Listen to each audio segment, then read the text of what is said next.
পৃথিবীতে আসলে কোনো ফোনই পারফেক্ট না, সে স্যামসাং S25 আলট্রা হোক বা আইফোন 16 প্রো ম্যাক্স হোক। সো যেহেতু পারফেক্ট ফোন এক্সিস্ট করে না, চলেন একটা পারফেক্ট ডিভাইস বানাই। আমি আমার ড্রিম কম্বোটা সাজাচ্ছি, আপনারা আপনাদেরটা কমেন্ট করে ফেলুন। ডিজাইন নিয়ে আলাপ করলে আইফোন এবং স্যামসাং এর মতো বোরিং জগতে সবচেয়ে লুক্রেটিভ ডিজাইন মনে হচ্ছে আমার আজকাল নাথিং ফোন 3 প্রো। এই ফোনটার ডিজাইন একটা নতুন একটা রিফ্রেশিং ভাইব দিচ্ছে আজকাল।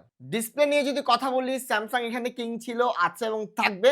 সো ডিসপ্লের জন্য আমার পিক হলো স্যামসাং S25 আলট্রা। প্রসেসর বা পারফরমেন্স নিয়ে যদি আলাপ করি, এই জায়গাতে আইফোন এতদিন বেস্ট ছিল, কিন্তু ভাই স্ন্যাপড্রাগন 8 জেন 8 এসে না সবারই লিটারালি ধুইয়া দিছে। সো পারফরমেন্স বা প্রসেসর হিসেবে আমার পিকটা হচ্ছে স্ন্যাপড্রাগন 8 জেন এলিট প্রসেসর। ক্যামেরাতে ছবির জন্য আমি পিক করব Vivo X100 Pro কে, এবং ভিডিওর জন্য আইফোন 16 Pro Max।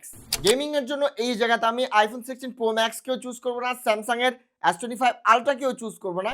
এই জায়গাতে আমার pick Nubia Red Magic 10 Pro. আর চার্জিং টেকনোলজির জন্য আমি চুজ করব Oppo কে। ওএস যদি পিক করতে হয় ভাই, স্যামসাং এখানে দা বেস্ট। আর সাউন্ডের জন্য আমি এই জায়গাতে পিক করব Sony Xperia 1 Mark 5। সো আমি আমার লিস্টটা করলাম, আপনাদের লিস্টটা কমেন্ট করে জানাবেন এবং চ্যানেল সাবস্ক্রাইব করে পাশে থাকবেন। ধন্যবাদ।